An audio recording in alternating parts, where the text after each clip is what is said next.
What's going on, guys? Welcome into the show today. It is Kurt Magushin, Slaughterhouse Sports.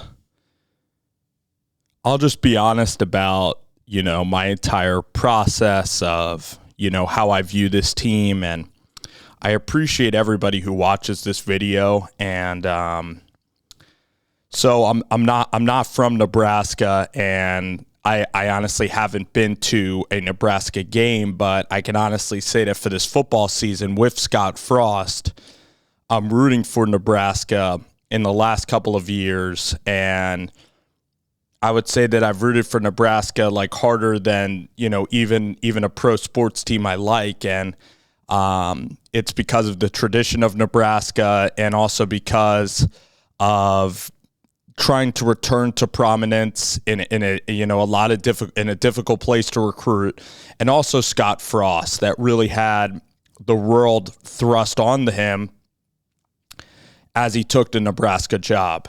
And I just wanted to talk about where we are with Scott Frost right now, where we are with the Nebraska football program, and I'll be completely honest with you guys is that I am biased towards Scott Frost. And if Scott Frost were to get fired, I would not have the same amount of passion that I do for Nebraska. I think that I'm fighting for Scott Frost myself because I love a story when the national media and everybody is mocking somebody or some pick or some selection, and that person surprises the national media and makes people eat their words, because it's pretty easy to jump on a bandwagon. And I think with social media and the way that the media works, we definitely see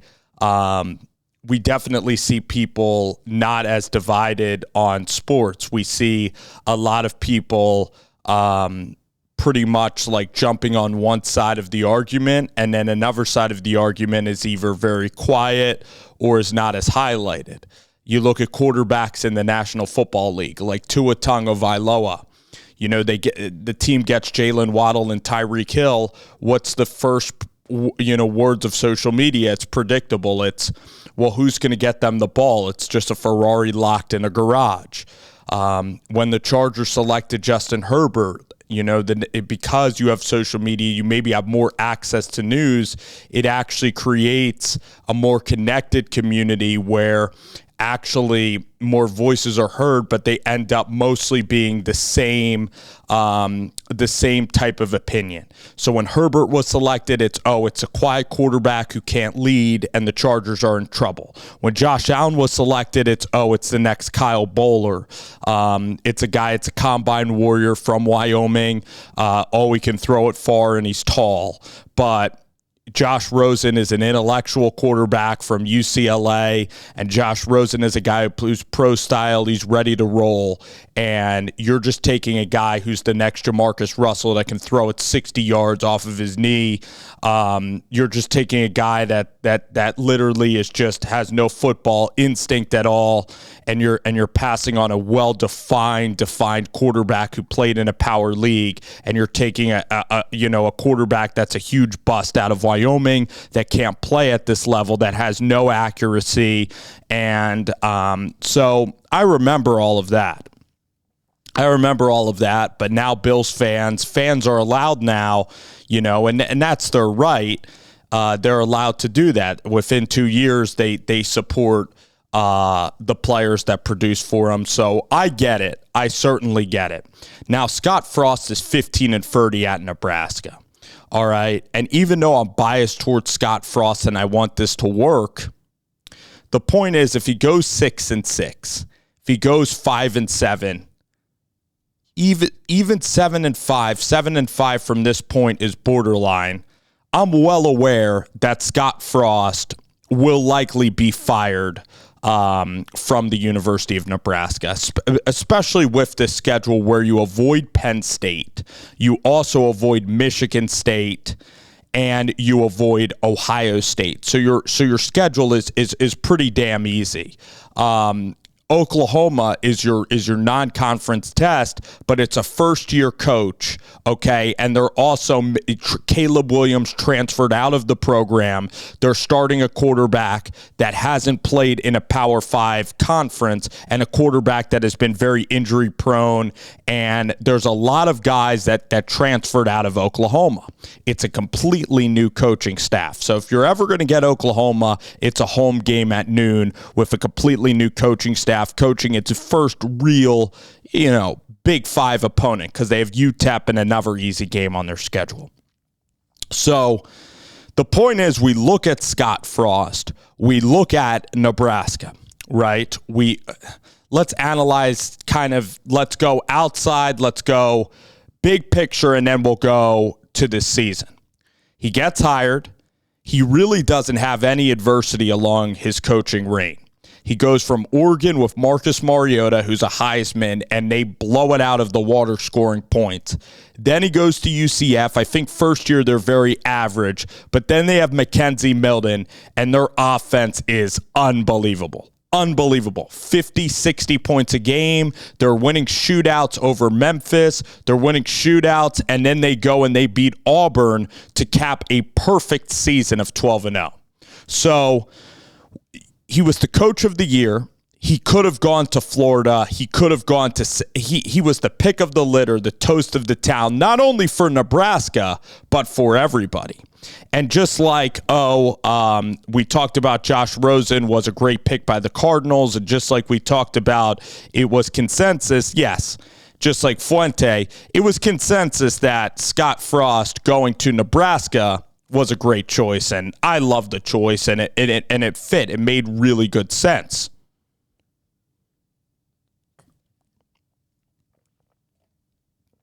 It's unbelievable that we look back on it now. First game, bad omen immediately. The lightning storm against Akron. Can't even play the game. Then I believe that they have Colorado at home. They put up tons of great points. They blow that game. It's Adrian's first year. They still go on, I think, to beat like Michigan State. They still have like a decent end to the year. Next year, they're in Colorado. They're up by like 3 scores. They blow that game. I remember that game. So the point is with Scott Frost, and what he found out is that, one, he found out that it wasn't as easy to put up points against Big Ten opponents. He was young. He was probably 42 years old at the time he took the job. And he never has really felt incredible adversity in his coaching career, and he really didn't have a ton of Power 5 experience. He didn't have any Power 5. Well, he had Oregon's experience as a coordinator, but he came from UCF, and he just hadn't gone through the ebbs and flows of major college football as a head coach. And he thought things would be easier. He's even admitted that. He thought he would be able to take his style of up-tempo football and be like Ohio State and put up video game numbers. He couldn't recruit to the level. He didn't develop wide receiver play when he was at Nebraska. I mean, Omar Manning's maybe the highest recruit that they've had, or Xavier Betts. None of those guys have worked out. There's several other names that even diehard Husker fans are going to even know better in terms of recruits that watch this video. I've mostly really covered college football as a whole. I'm now like glued into Nebraska and the Scott Frost story the last several years. I mean, I watch these games, but he hasn't developed really any wide receivers. Martin hasn't panned out. Fedoni was supposed to be outstanding, and he's gotten hurt, which has just been so unfortunate. You had Yant. You had that power back several years ago. They've never had running backs or explosive wide receiver play. They've never been the best wide receiver they had was a Montana State guy in Samori Toure. Now it's an ex-LSU guy in Trey Palmer. So they're not developing wide receivers. Ryan Held didn't develop running backs either. They never had a running back. They never had a game-changing offensive player in the Scott Frost era. Maybe other than Adrian Martinez, and then Austin Allen is a tight end. So your tight ends and your quarterback are your best players, you didn't have consistent home run ability throwing the football. All right. And Adrian Martinez has ability to throw the ball, but he also throws it in the harm's way quite some bit. You had Bill Moose there. Bill Moose, Washington State, he wasn't up for the job in terms of all of the socializing, in terms of all of the going out and handling booster clubs and managing a huge athletic endeavor. Washington State, Pullman, it's a lot smaller market for the college ranks than Lincoln, Nebraska, and there was immediate dysfunction with Bill Moose in the athletic department. That is just what happened. These are excuses, these are things but they are things that honestly went wrong with Scott Frost. So he assumed that he can plug and play wide receivers because, again, you're going to have confidence. You walk in, you think that the game is easy. When you're at UCF, you think that you're going to take over. You have 100% approval rating. All the former players, everybody's on board with you. So everybody's going to give you a ton of patience, and you're going to have incredible, extreme confidence. So the thing about Frost then is that he wasn't comfortable playing in one-score games because at UCF, they'd have the ability to blow teams out. Then Scott Frost, the last several years, I think that his point of messaging has been a failure in that he always says, we need a break, which is like, we need luck. That's what Scott Frost has said. And then he said, in the Big Ten, we're going to play 9 one-score games. We're going to play one-score games, which, you're playing Northwestern, Illinois, Purdue. You're playing schools in the Big Ten West that you have more resources than from financial and recruiting purposes. You can honestly beat. You should be beating Illinois. You should be competing and playing Minnesota tough and winning those games. The point is that Scott Frost in these games, even against Michigan State last year, even when the defense was really good against Michigan State, Ohio State, they've never been able to sustain leads, take leads, blow teams out, win comfortably. He hasn't embraced that message. When it was 14-3 in the first half, then Nebraska had a coverage bust. It was 14-10. Then the kid fumbles at the 11-yard line. Instead of getting off the field, instead of having a killer instinct, instead of taking a 2-score lead and preserving a lead, he cannot do that. Against Iowa, it was 21-6 against an offense with Spencer Petras that is not meant to come back from large deficits. They give up a run to Tyler Goodson. Terrible defense. Special teams gets a punt blocked. You throw interceptions. You make mistakes, and terrible play. Against Michigan State, and now this is the thing where a lot of people overrated Nebraska a little bit last year. Against Michigan State, people thought it was like the miracle of East Lansing when you punted the ball and it was returned for a touchdown. There were 5 minutes left in that game when that touchdown was scored. The entire offense in that game was terrible. In overtime, you threw an interception, a pick six that lost you the game. In the fourth quarter, if you would have sustained any drive offensively running the ball, you win the game.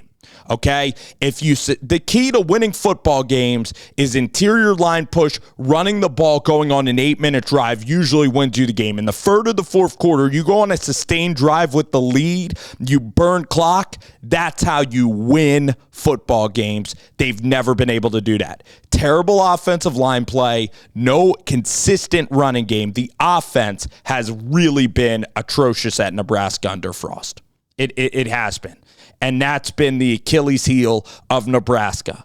And I've wanted it to work, all right? But the offense is horrible.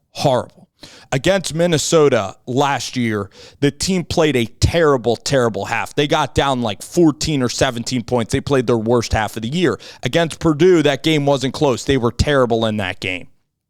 So for as much as we could say they were close, there are portions of the game which are still awful. So it's not just all bad luck.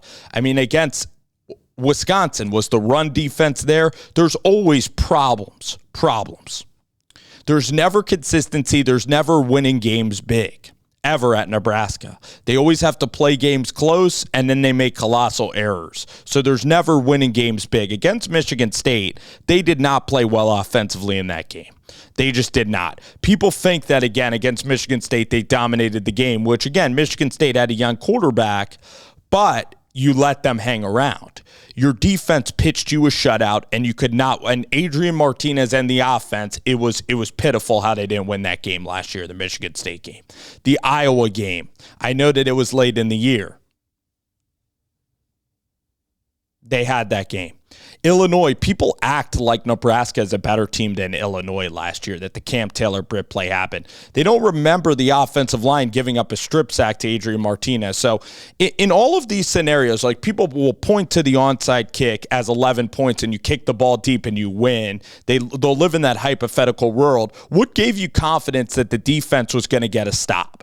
If that kid didn't fumble that ball, the defense wasn't going to get a stop. So the whole team, it's not just on Scott Frost. They played a terrible, terrible game.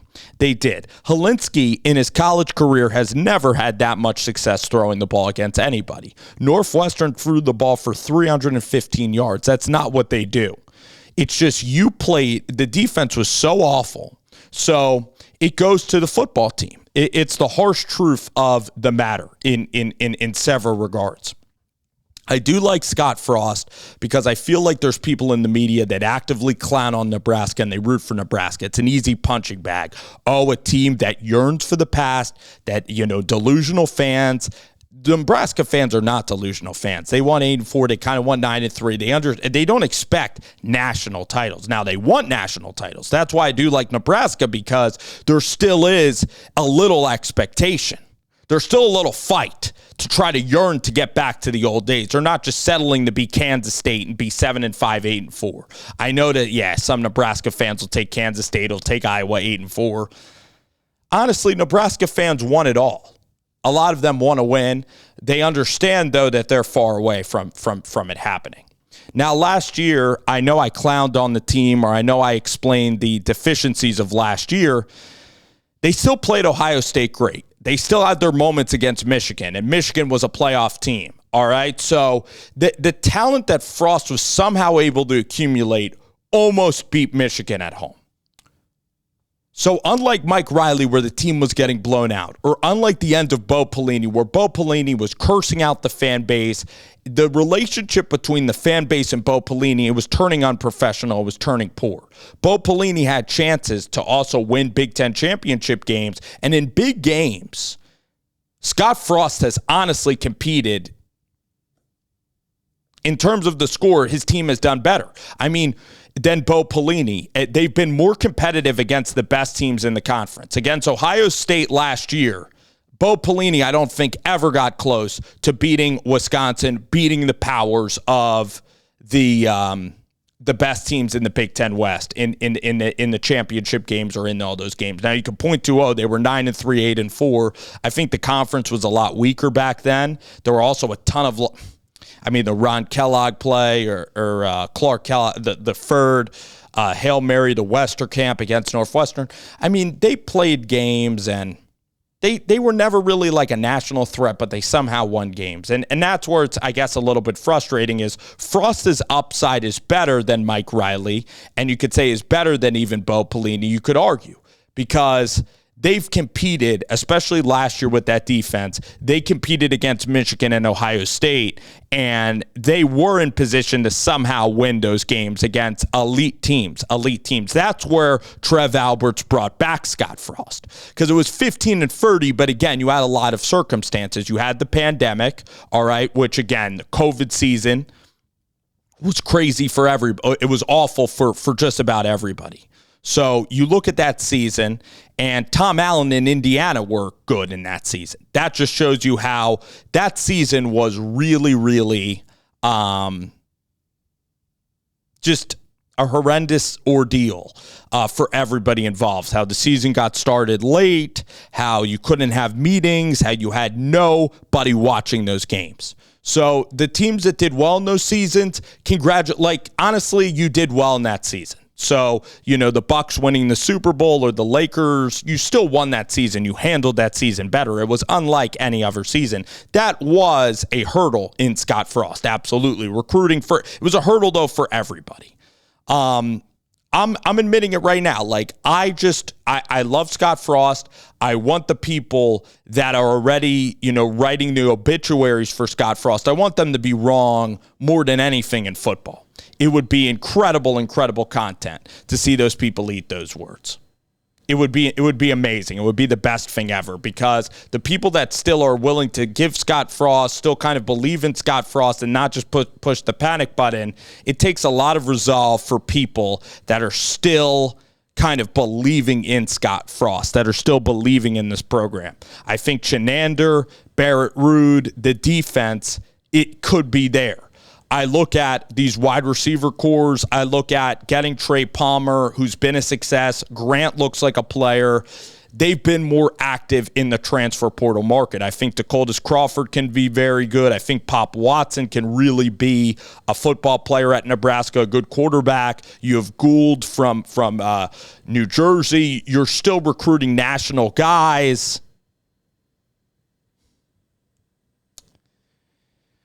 So it is, I know that you lost Tony Toyota, the defensive line coach, and that's hurting you in the run game. Casey Rogers goes out to Oregon, so I'm still waiting to see how the season turns out for the Nebraska Cornhuskers. I still am. This is what's going to have to happen for Nebraska, for Scott Frost to keep his job.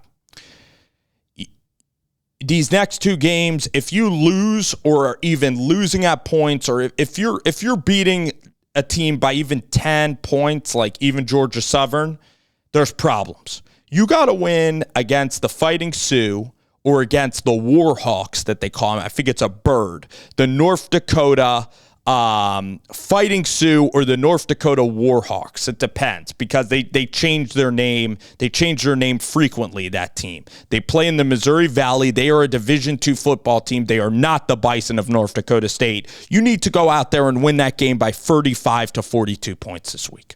And you need to be crisp. A no-doubter from the start. A no-doubter throughout. You have to be a no-doubt win this week. Georgia Southern, new coaching staff, one of the worst programs in that state of Georgia, rebuilding team in that state and in the Sun Belt.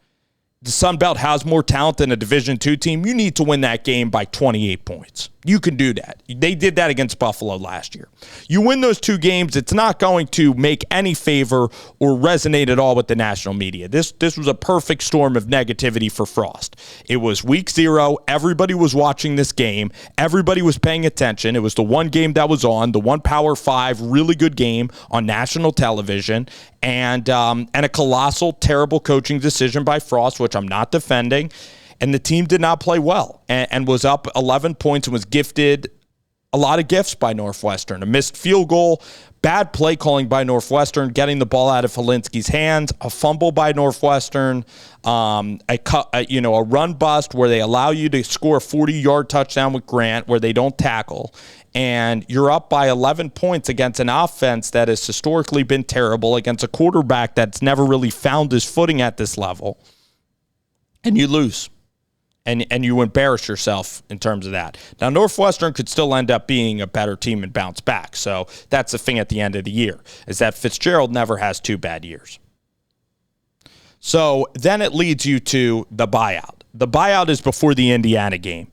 Even if you're up at Oklahoma, even if you lose by 3, you lose a heartbreaker, it's not going to sell. It's not going to sell. It's a new coach, like I said. Your 2 wins are going to be against a Sun Belt team that is not good in a Division II program. And your losses are going to be to your contemporaries, are going to be to Oklahoma and Northwestern. You're going to be 2-2. You have a buyout then, I believe, where the school can save a lot of money if they get rid of Scott Frost. So there is a high likelihood that if he doesn't beat Oklahoma, there's a likelihood that he ends up getting fired. Now, I would want to see it through to the end of the year because Oklahoma, I know I talked about Dylan Gabriel playing at UCF. He's a good quarterback. Jeff Lebby's a really good coordinator. Venables is a talented defensive coach. He's a talented coach. He has talent to bring wins to Norman, Oklahoma. That football team does recruit well. It's Oklahoma. They are going to be just as talented as Nebraska. More talented, I would say. Slightly more talented than Nebraska at this stage. They're favored in the game to beat Nebraska. Now, I would want for Trev Alberts to let Frost, which then the team at that point would be 2-2. I would want him to finish the year, which is Indiana. Nebraska can honestly win that game by 14+. They got to. It's a bad Indiana team. Tom Allen, bad team. Bad team. You got to win that game at 14+. Your Rutgers game on the road is a game that you're going to learn so much about the team because that's a team right in the middle of right in the middle of the pack in the Big Ten, a guy that's a very good college coach in Greg Schiano who fits Rutgers perfectly, that plays tough defense. You go all the way east and you play a game on a Friday night and you play a game on a short week and you're flying all the way east to a stadium that won't be filled. All right, that is the ultimate mental test to see if you can win that game and see if you can win it decisively. So I'd like for Scott Frost to get to that point where he is going to play against Rutgers. I would love to see Scott Frost have that opportunity. If they don't win that game or they look sloppy against Rutgers, it really speaks to how this season will go. Then, again, you have Illinois, who's improved. So you want to see if they can win against Illinois at home and win decisively. You then have Purdue, which smacked you last year, which has a great quarterback. And that game was not close. The box score, it was garbage time. Nebraska played the worst game of the year by far was Purdue. Lifeless, terrible pass defense Purdue had. Look at Ohio State against Purdue. Look at Purdue's defense. Look at Tennessee. You're supposed to light up a team like Purdue. Martinez and that whole offensive staff, it was embarrassing last year. Purdue, I'd like to see them get a crack at Purdue. Minnesota, a team that, again, is opposite of Frost. PJ Fleck is built perfectly to play in the Big Ten. Run the football, control the game, don't make mistakes. We can control the game. That is a team that still has the pop of superstar wide receivers. This is why they're winning, because you have Mo Ibrahim. They develop running back talent at Minnesota. You had Ibrahim, I think like Irving. You had like some smaller backs that played at Minnesota, but you've also had wide receivers that are tremendous talent. You had Altman Bell. You had St. Just, you had Faha Lele, Antoine Winfield, unbelievable player, basically was picked 36 overall, a top 40 draft pick. And then, of course, you had Rashad Bateman from Georgia.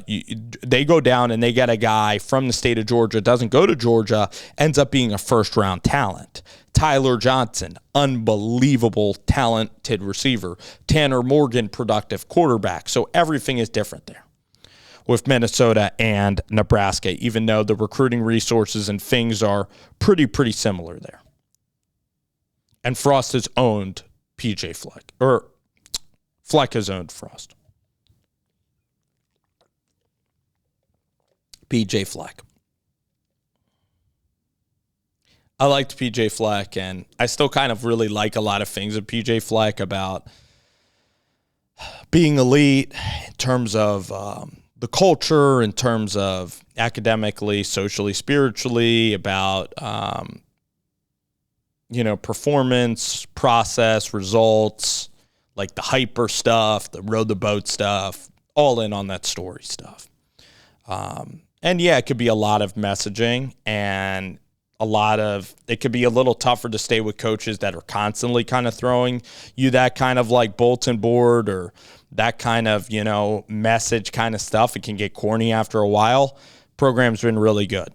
So the point is, if it's 2-2, who knows if you can finish out the rest of the year. You look at the schedule, it's got to be 7 at the minimum. You can win 8 games with the schedule. You can this year with this offense. The defense has to arrive. If the defense doesn't arrive, it's over. Scott Frost, too, he has to crack more jokes. He has to smile. He has to enjoy the moment. You got to enjoy the moment as a coach in Nebraska. If you let the stress get to you, if you have the defeatist mindset, if you're insulting Mark Whipple more, it's going to get bad and ugly. So you have to keep it really positive, really light. You have to enjoy practice and stop preaching about trying to get lucky breaks. Stop preaching about one-score games. All of that, all of those are mistakes. Beat teams by 3 touchdowns. Beat teams by 3 possessions. Take games over. Finish games. Don't just wait on the other team to make a mistake. Don't just play close and have to hold on tight for a finish. Make plays, finish games. You're up 11, finish the deal. I know you tried the onside kick to finish the deal, but you kick it deep and your defense actually helps you. You play complementary ball. Your defense gets a stop. The team misses a field goal in Northwestern. You then are up 4. You go on a drive that takes 5 minutes. You run the football. You gain first downs. You kick a field goal. You're up by 7 at that point. You're up by 7. And the clock gets trimmed down massively. Now it's middle of the fourth quarter. Now your defense is rested and only needs like 1 stop. And their offense now has no rhythm because you sustain the ball on the offensive side. Casey Thompson then, I believe, you're up 4 at the time. You're right at midfield after a couple Brody Belt plays, which is another problem, is that you're always shifting guys in and out of the lineup.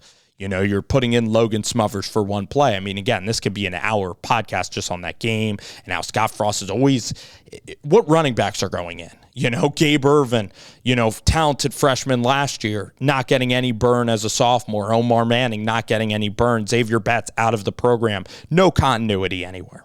You start A.J. Allen. How do you think how do you think Ramir and Gabe feel about a true freshman getting carries?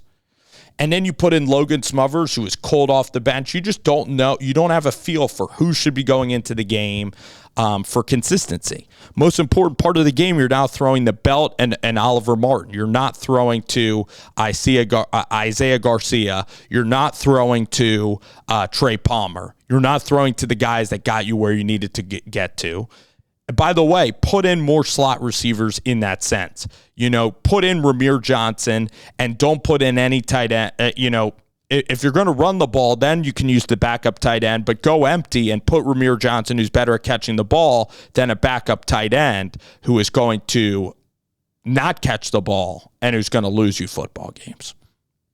So a lot of issues. I know it's game 1. I'm excited about this offense. I believe there is a world in which they crush North Dakota. They beat down Georgia Southern, and then they win that Oklahoma game. They're 3-1. You're then going to be favored against Indiana. You're going to likely have a great chance to be 4-1 going into a Friday night game. Imagine that world. That world can happen, and I really hope it does.